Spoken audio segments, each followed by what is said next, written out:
A young man, kicked out of the system on his 18th birthday, is given a key to a forgotten cabin in the Norwegian mountains.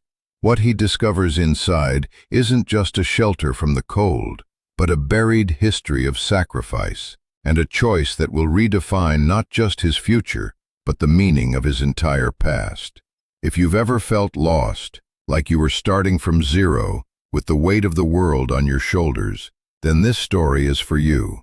And if you believe that sometimes the hardest paths lead to the only places worth going, stick around and consider subscribing. We talk about things like that here. The day I turned 18 was the day I officially stopped existing, at least in the eyes of the state. There was no cake, there were no balloons, there was just a thin manila folder with my name on it, Leo, and a signature line on a form that felt more like a receipt than a release. For 10 years I had been a ward of the system, Unit 7, Group Home B, occupant of Bed 4. My life had been measured in mandatory check-ins, weekly counseling sessions that went nowhere, and the quiet, humming dread of fluorescent lights that never seemed to turn off. Now I was being handed a backpack containing 2 changes of clothes, a toothbrush, and a final check for an amount that was supposed to get me started, but felt more like a severance package for a job I never asked for. The administrator, a man named Harold, with a face permanently fixed in a state of mild disappointment, slid the folder across the polished laminate desk. "Sign here, Leo." I signed. My hand didn't even shake. I had been preparing for this day for years, building a wall inside myself, brick by emotionless brick. Numbness was a shield. He didn't look up. He just stamped the paper with a heavy, final thud. "The bus station is 3 blocks east. You have a reservation at the city hostel for 3 nights. After that, you're on your own. Good luck." Good luck. The words hung in the sterile air, as empty as the hallway I walked down for the last time. I didn't look back. Looking back was a luxury for people who had something good to remember. My memories were a collection of beige walls, the smell of industrial cleaner, and the faces of other boys who, like me, were waiting for their own clocks to run out. The cold outside was a shock. It was early October in Bergen, and the air had that sharp, wet bite that promised a miserable winter. The sky was the color of slate, heavy and low, pressing down on the city. I pulled the thin collar of my jacket up, the fabric already damp from the persistent drizzle. 3 nights, 72 hours to invent a future out of nothing. I walked, not to the bus station, but just away. Each step was a strange mix of terror and a terrifying, unfamiliar freedom. No one was waiting for me. No one was wondering where I was. For the first time in a decade, my movements were entirely my own. The weight of that freedom was heavier than the backpack. I found a bench overlooking the harbor, the water churning gray and restless. The lights of the fish market were beginning to blur in the rain. I just sat there, watching the ferries come and go, each one filled with people who had a place to be. I had a place to be for 71 more hours. And then what? That was the question that echoed in the hollow space where a childhood was supposed to be. What happens when you're a ghost in your own life? That evening, in the cramped, noisy dorm of the city hostel, I got a call. It was Ingrid, my social worker for the last 2 years. She was different from the others, quieter. She had sad eyes, but a genuine smile, and she never pushed when I didn't want to talk. "Leo, happy birthday," she said, her voice soft on the other end of the line. I almost laughed. "Thanks. Listen, I know this is a lot, But there's something else, something I was asked to hold for you until today. A pause. It's from your grandfather. The name hit me like a physical blow. Bestefar, my grandfather. I had only vague, dreamlike memories of him. A rough, calloused hand holding mine. The smell of pine needles and damp earth. A low, rumbling laugh. He had been my guardian after my parents died, but only for a year. The official story, the one in my file, was that he had fallen into financial ruin and alcoholism, deemed unfit. He had surrendered me to the state, and then, a few years later, he had died. Alone. "What is it?" I asked, my voice barely a whisper. "It's a package. He left it with a lawyer in trust. The instructions were clear. It was not to be given to you or even mentioned until you were a legal adult and no longer a ward of the state. I can meet you tomorrow morning.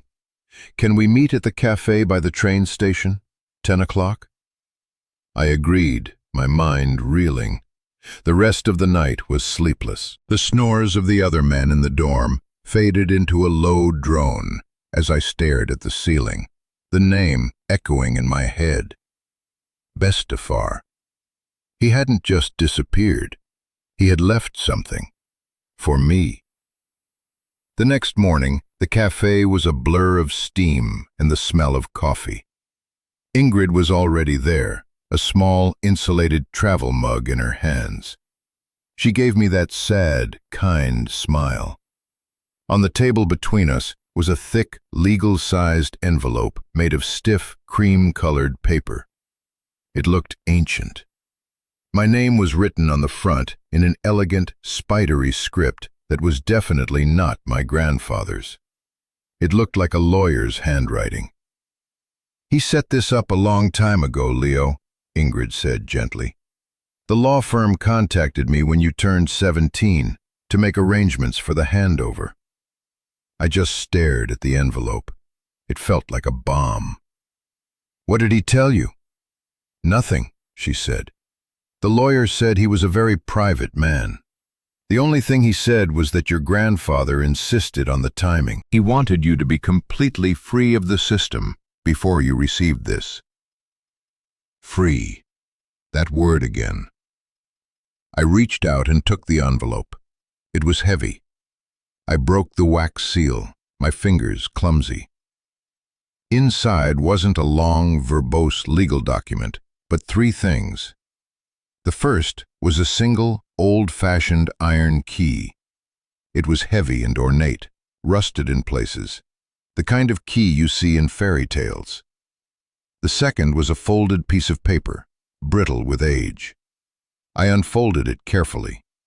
It was a map, hand-drawn in faded ink on drafting paper. It showed a remote region in the mountains, a few hours north of Lillehammer. A single red X was marked next to a tiny, sketched square, deep in a valley described only as Ulvedalen, Wolf Valley. The third item was a property deed, a single page, stamped and official. It granted ownership of 1 parcel of land, approximately 2 hectares, with 1 standing structure, to me, Leo Eriksson, upon my 18th birthday. The property was listed with a taxable value that was laughably low. It was, for all intents and purposes, worthless, except for a single typed addendum stapled to the back. It was a letter from a real estate development company dated 6 months ago. It was a formal offer to purchase the 2-hectare parcel for a sum of money that made my breath catch in my throat. It was enough to change everything. Enough to go anywhere, to be anyone. Enough to not have to worry about where I would be in 60 hours. "There's a standing offer on the land," Ingrid said, watching my face. "It's from a company called Nordic Horizon Development. They've been trying to acquire all the land in that valley for years, for a new ski resort. This little parcel is one of the last holdouts. The lawyer said the offers have been coming for years, addressed to the estate. This is just the latest one. I looked from the life-changing number on the paper to the rusted key, to the hand-drawn map. My grandfather, the man I'd been told had abandoned me because he was a failure, had left me a choice. A worthless piece of land that was somehow worth a fortune. A home I'd never seen. "What do I do?" I asked, the question aimed at her, at the universe, at the ghost of the man who had set this all in motion. Ingrid looked at me, her expression unreadable. "That's the point, Leo," she said softly. "For the first time, nobody can tell you what to do. The choice is yours." I spent the rest of the day walking. I walked until my legs ached and the city lights came on, reflecting off the wet pavement. The developer's offer was a siren song, a clean break, a new start, bought and paid for. I could go to Oslo, get an apartment, enroll in a trade school. I could build a life, a normal life, far away from the mountains and the memories and the ghosts. It was the sensible thing to do, the smart thing. But my fingers kept closing around the cold, heavy iron of the key in my pocket. It was a real object, a tangible link to a past I barely knew. The map wasn't a corporate document. It was drawn by hand. His hand. Why would a man who was abandoning his grandson to poverty bother with any of this? Why set up a trust, a lawyer, a secret inheritance? The official story, the one in my file, felt thin now, like a cheap coat in a winter storm. It didn't fit. It didn't make sense. That night, back at the hostel, I made a decision. It wasn't a sensible one. It wasn't logical. It was a pull, a gut feeling, a need to know. Before I could sign away this piece of my past, I had to see it. I had to stand on that land, see that cabin, and understand why my grandfather had held on to it. Why he had passed it to me. The next morning, instead of looking for a job or a more permanent room, I went to the bus station. I used a chunk of my severance money to buy a one-way ticket north, to a small town called Skjok, the closest stop I could find to the area on the map. The bus pulled away from the curb, leaving the rain-slicked streets of Bergen behind. I pressed my forehead against the cool glass of the window, watching the city dissolve into suburbs, then into rolling green hills, then into the stark, dramatic beauty of the high country. The journey took most of the day. The landscape grew wilder, more imposing with every kilometer. The gentle greens of the coast gave way to the deep, dark forests and granite peaks of the interior. The bus was mostly empty, just a few locals and a couple of hardy-looking hikers who got off at a mountain crossing. The farther we went, the more the knot of anxiety in my stomach began to loosen, replaced by something else, a strange sense of calm, of going the right way. Out here, the sky was immense. The air that seeped through the window vents was clean and cold, smelling of pine and wet rock. It felt ancient and indifferent, a world away from the recycled air and low ceilings of the group home. It felt like breathing for the first time. I thought about the money. The number kept flashing in my mind. It was a fantasy number, the kind of money that could erase a past like mine. But as the bus climbed higher into a world of stone and sky and silence, the number started to feel less real. The key in my pocket, however, felt heavier, more real, more important. I arrived in Skjok as dusk was settling, painting the mountaintops in shades of pale pink and orange. The town was little more than a gas station, a grocery store, and a few houses huddled together against the vastness of the landscape. It was quiet, the kind of quiet that sinks into your bones. I showed the map to the woman behind the counter at the grocery store. She was older, with a kind, weathered face and eyes that seemed to see more than you were showing. She peered at the drawing over her reading glasses. "Ah, Ulvedalen," she said, her voice a soft, rural dialect. "That's old land. Not many go there now. The road is not maintained past the old bridge." She gave me directions: a logging road, a turnoff that was easy to miss, and then a long walk. "It's a few hours on foot," she warned, looking at my thin jacket and city shoes. "The weather can turn fast up there. You have proper gear?" I lied and said I did. I bought a loaf of bread, some cheese, a bar of chocolate, and a new water bottle. It felt like provisioning for an expedition into a new world. I spent the night in the town's only guest house, a single room above the store. The bed was soft, the blankets were heavy, and for the first time in as long as I could remember, I slept without dreaming. The next morning, I set out. The air was frigid, the sky a brilliant, cloudless blue. The sun was bright, but held no warmth. I followed the woman's directions, walking along the main road until I found the turnoff she'd described. It was barely a track, overgrown with weeds and disappearing into a thick forest of pine and birch. The silence was absolute, broken only by the crunch of my footsteps on the gravel and the occasional cry of a bird high above. The farther I walked, the more the modern world fell away. There were no power lines, no signs, no trace of human life, except for the fading path beneath my feet. After an hour, the path started to climb steeply. My lungs burned with the cold, thin air. My shoes, meant for pavement, slipped on the damp rocks. But I kept going, driven by that same inexplicable pull. This was his land, my grandfather's land. Soon it would be my land to see. I reached the ridge she had told me about, and the valley opened up below me. Ulvedalen. It took my breath away. It was a deep, narrow slash in the earth, carved by ancient glaciers. The slopes were thick with dark forest, and a river, silver in the morning light, snaked along the valley floor. And there, on a small, flat clearing on the far side of the river, I saw it. A tiny, dark shape.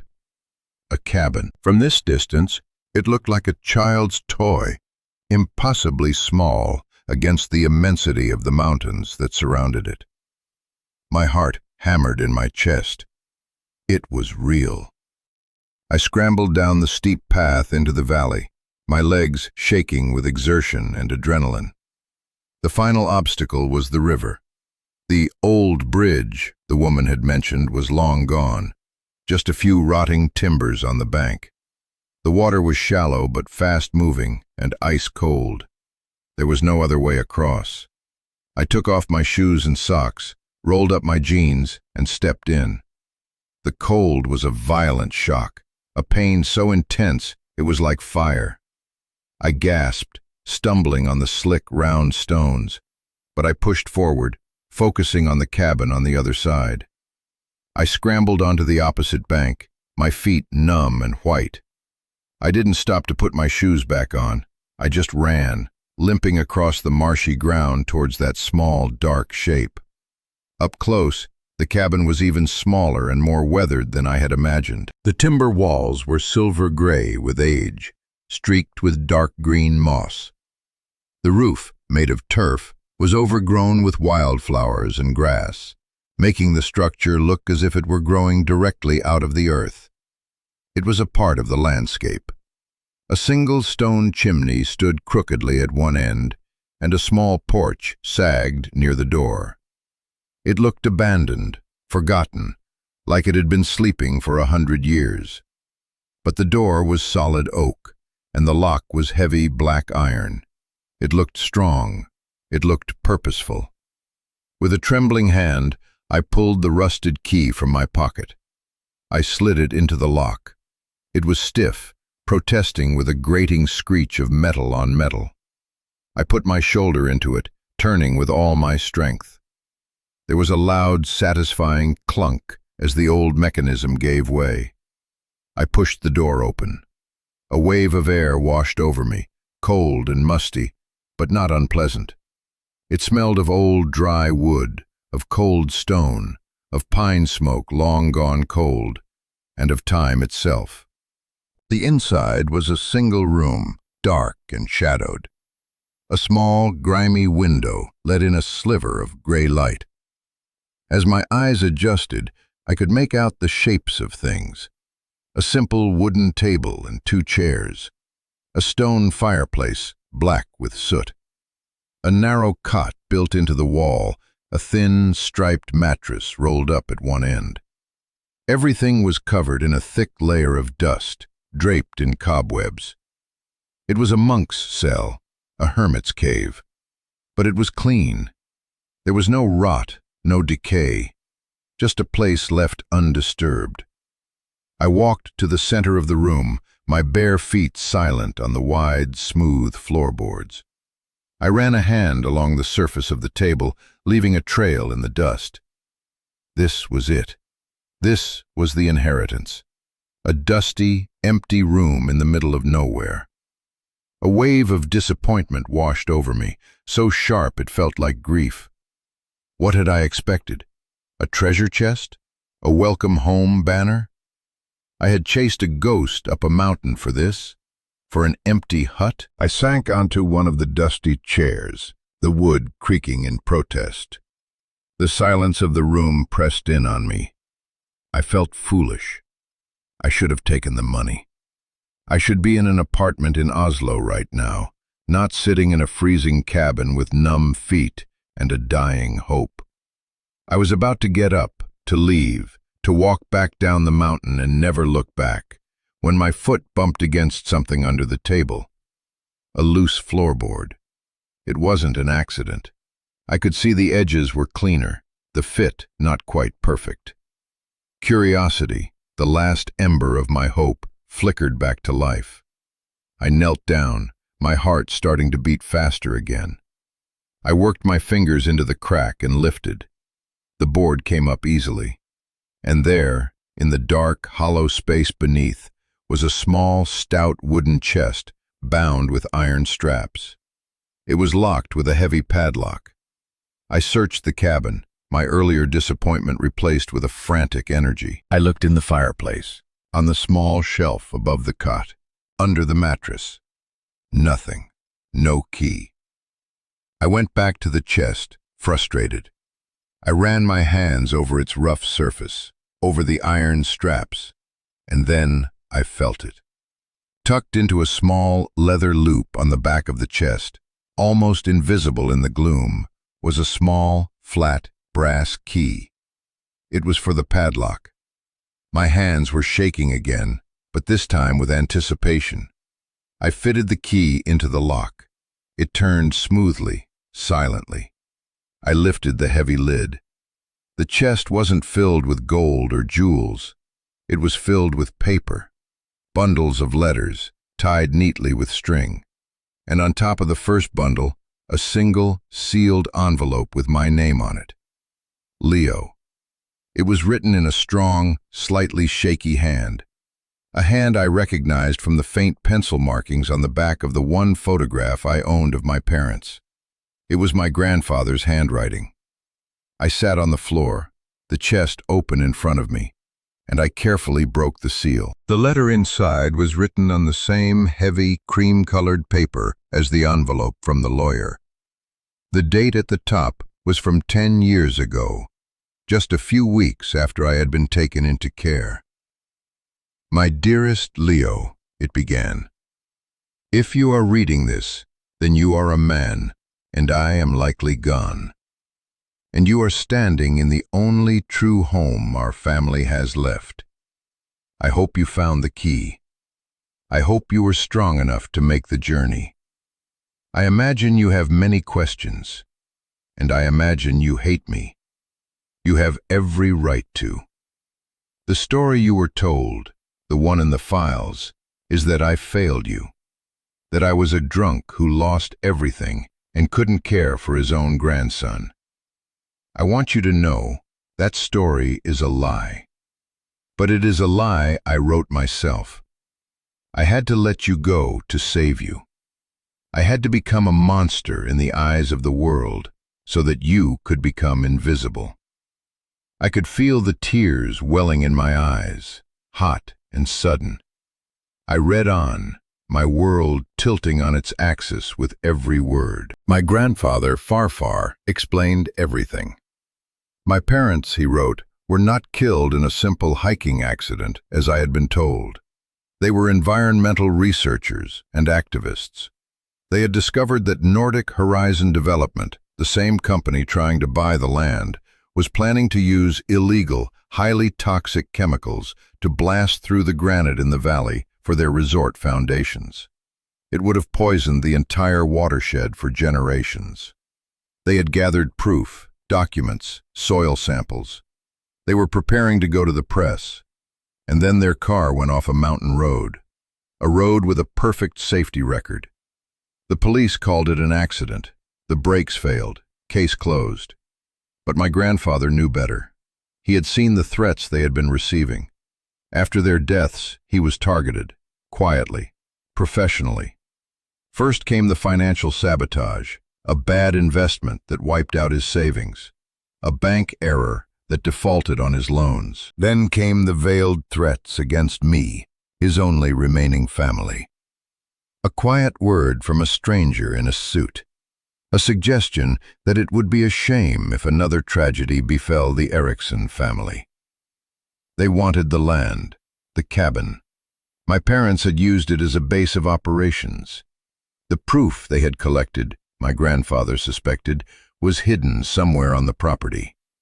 Nordic Horizon couldn't risk him finding it, and they couldn't risk me, the heir, one day growing up and asking the same questions my parents had. So my grandfather made an impossible choice. He created the fiction of his own collapse. He manufactured his ruin, sold his house, and let the state believe he was an unfit guardian. He let them take me. He made himself a pariah to make me a nobody, a forgotten file in a bureaucratic system, too insignificant for a powerful corporation to worry about.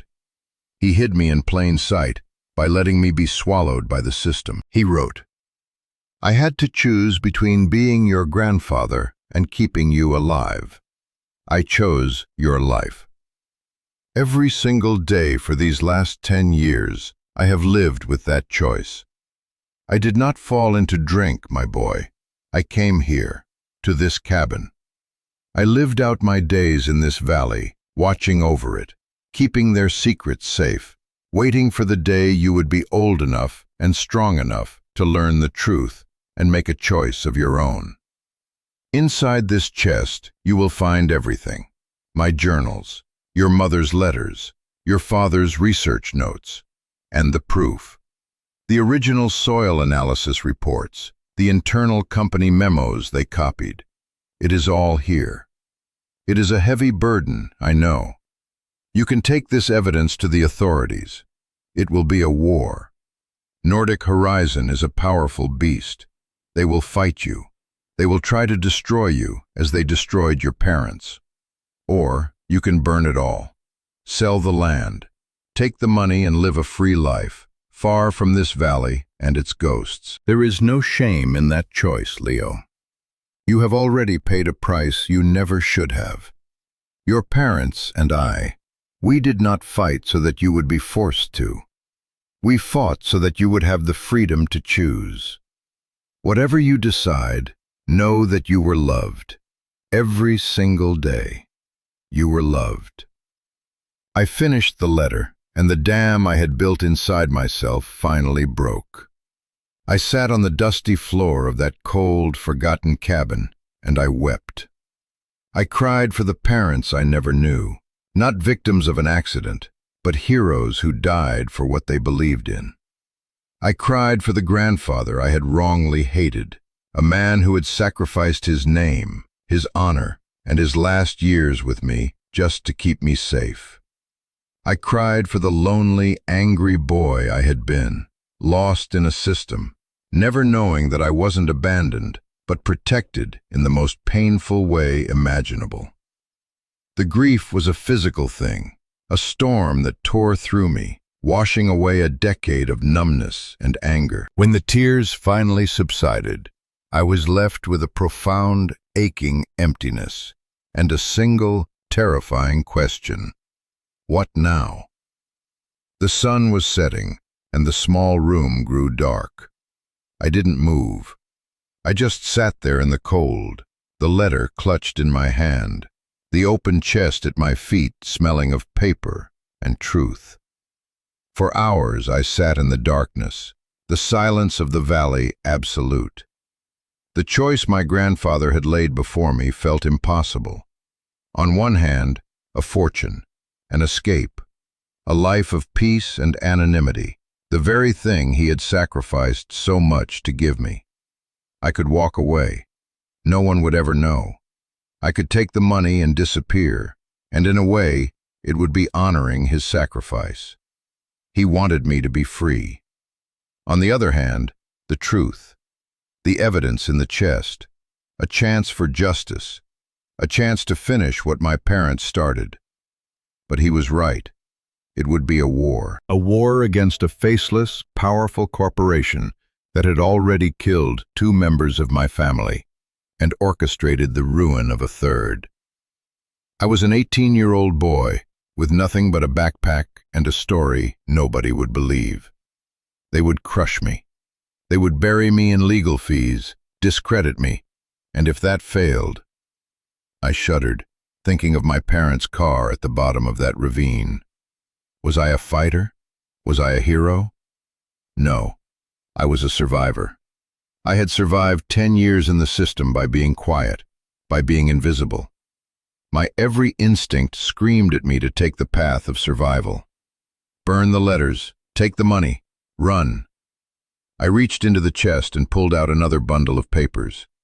It was a stack of my mother's letters to my father, written during their time at the cabin. I couldn't read them in the dark, but I could feel them. I could feel the life in them, the hope, the love. This cabin wasn't just a hideout, it was their home. It was the place they had loved, the place they had fought for. My fingers brushed against a small, hard-backed book at the bottom of the chest. My grandfather's journal. I pulled it out. Even in the gloom, I could feel the worn leather cover, the pages filled with his steady, strong script. This was his life. His last 10 years spent alone in this valley, watching, waiting, protecting. I thought about him living here through the long, dark winters, alone with his choice. The sheer force of will it must have taken. The love. It was a love so deep and fierce, it was willing to be misunderstood as hate. It was a love that trusted me, a boy he barely knew, to one day be worthy of the truth. Could I be worthy of that? Could I take the easy way out, knowing what I knew, knowing the cost? The night grew colder. I was hungry, exhausted, and emotionally shattered. I curled up on the floor, using my backpack as a pillow, and fell into a fitful, dream-haunted sleep. I dreamt of my parents' smiling faces from the one photo I had, of my grandfather's rumbling laugh, of falling cars and corporate logos that looked like wolves. I woke with a start, the gray light of dawn filtering through the grimy window. I was stiff, cold, and my head ached. But the turmoil in my heart had settled. The storm had passed, and in its wake there was a quiet, cold clarity. I knew what I had to do. It wasn't a choice made of courage or heroism.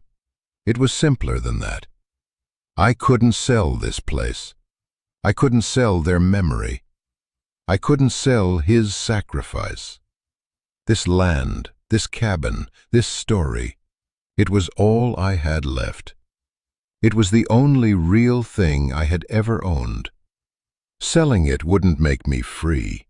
It would make me a ghost forever, haunted by the fortune I'd been paid for my family's soul.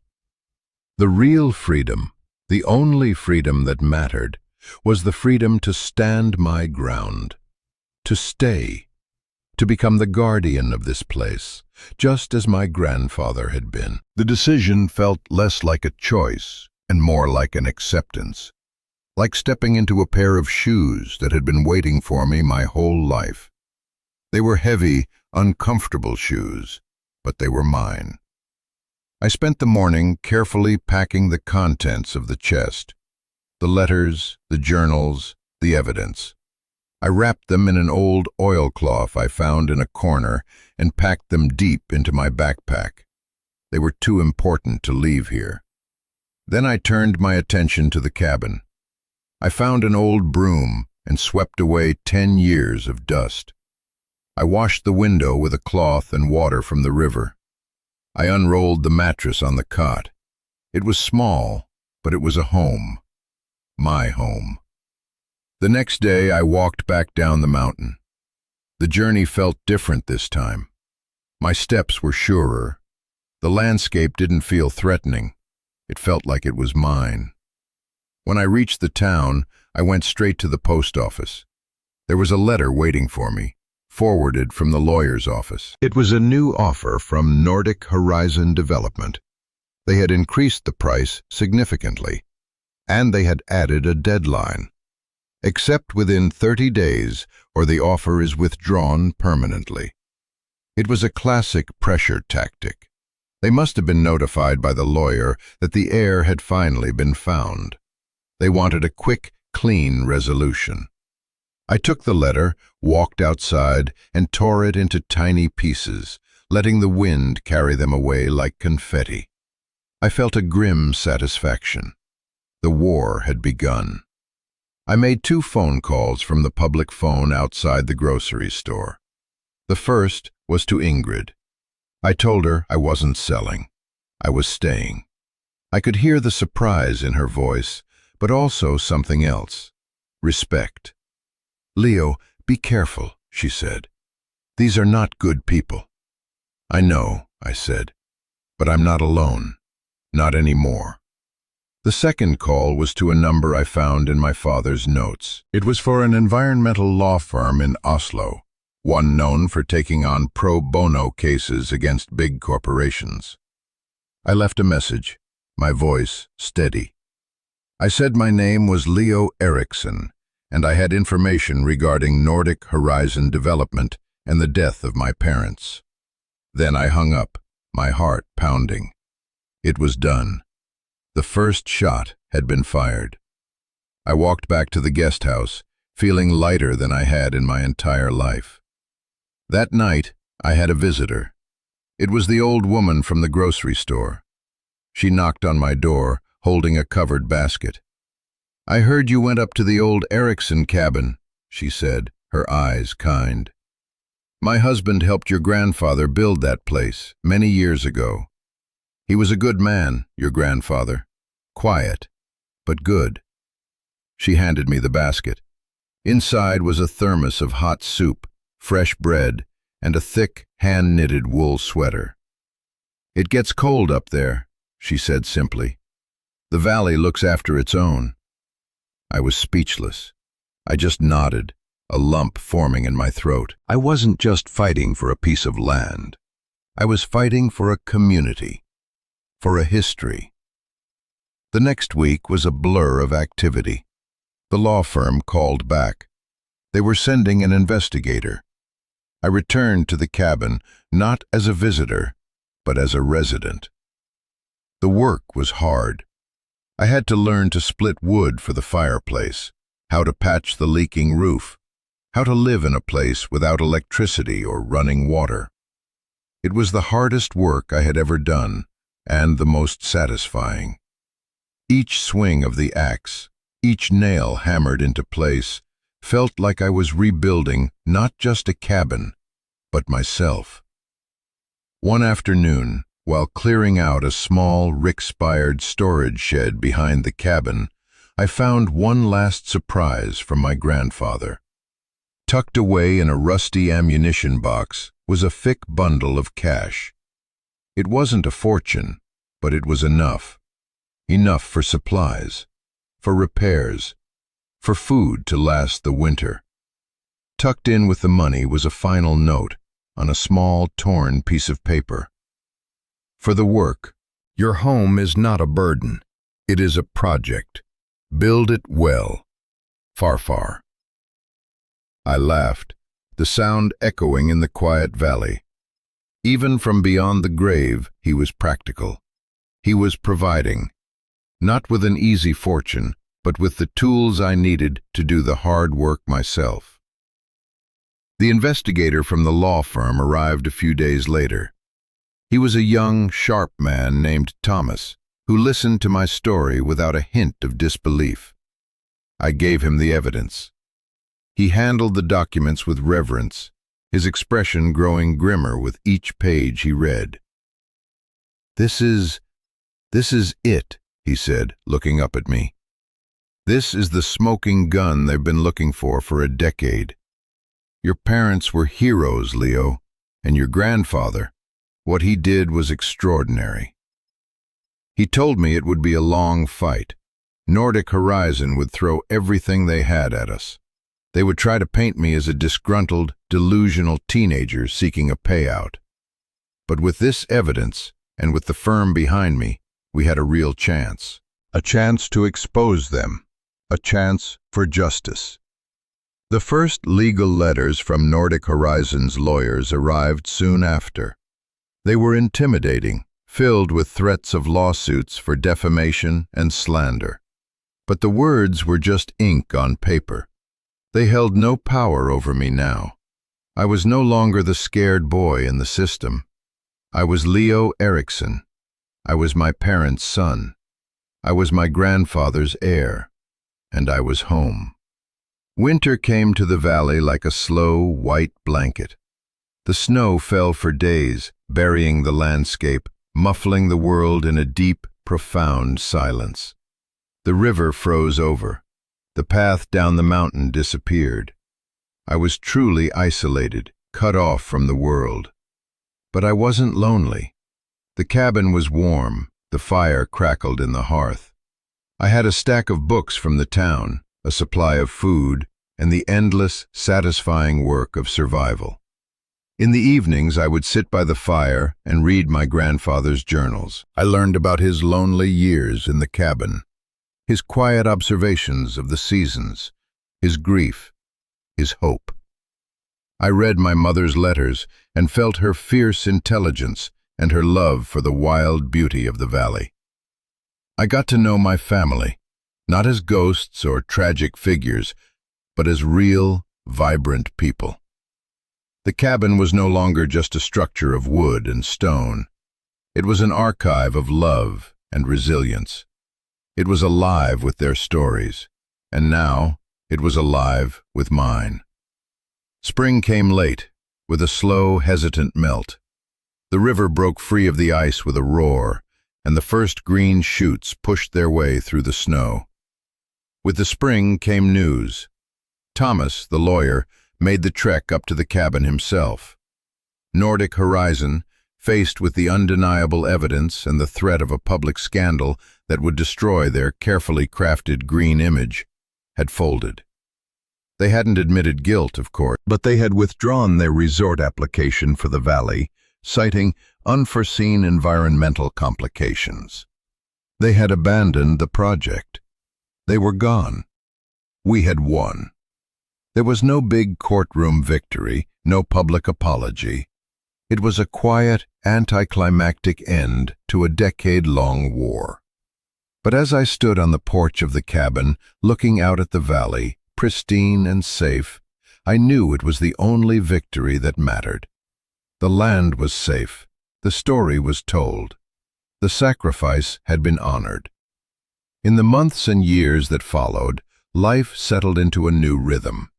The legal case officially closed. I used the money my grandfather had left and a small settlement the law firm secured for me from a victims fund to properly restore the cabin. I installed a small solar panel for electricity, a composting toilet, and a system to filter water from the river. I didn't modernize it, I just made it more sustainable, more permanent. I started a small business, guiding hikers and nature lovers through the valley, sharing its history, the real history. I taught them about the local ecology, about the fight to save it. I became a steward of the land, just as my father and grandfather had been. The cabin became more than a home. It became a symbol, a testament to the idea that some things aren't for sale, that inheritance isn't about what you are given, but what you choose to protect. I never became rich. I don't have a fancy car or a big house in the city, but I have a wealth that can't be measured in currency. I have a purpose. I have a connection to my past. I have a home, built not just of wood and stone, but of love, sacrifice, and a choice. A choice to turn away from the easy money and embrace the hard, beautiful truth of who I am and where I come from.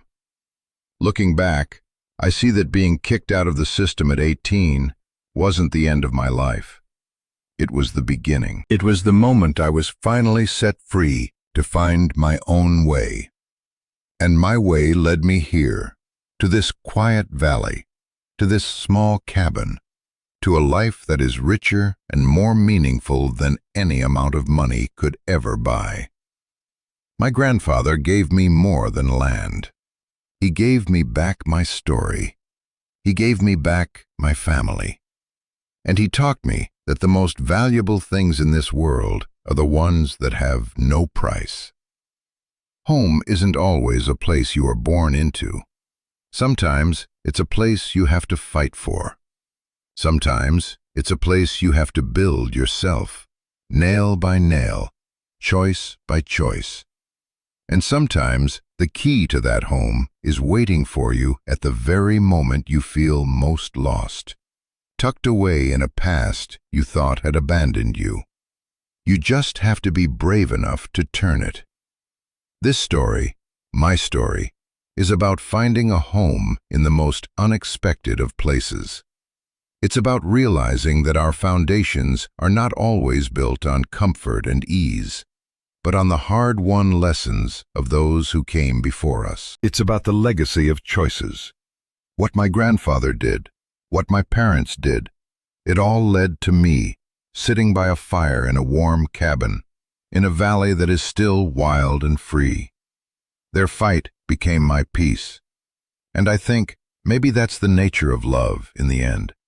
It's a debt we can only repay by passing it on, by protecting the things that mattered to those we lost. If you've made it this far, thank you for listening.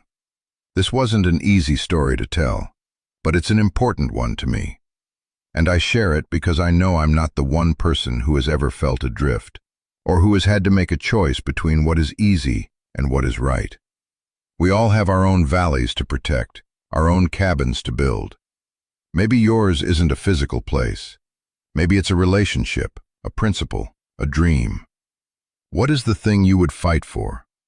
What is the inheritance of the soul that you are the guardian of? I genuinely love to read your thoughts in the comments. This channel is a community for people who understand that life's biggest challenges often lead to its greatest rewards. If these are the kinds of stories that resonate with you, the kind that make you think and feel, then I hope you'll subscribe and join us. Because every story shared is another light in the dark. Thank you.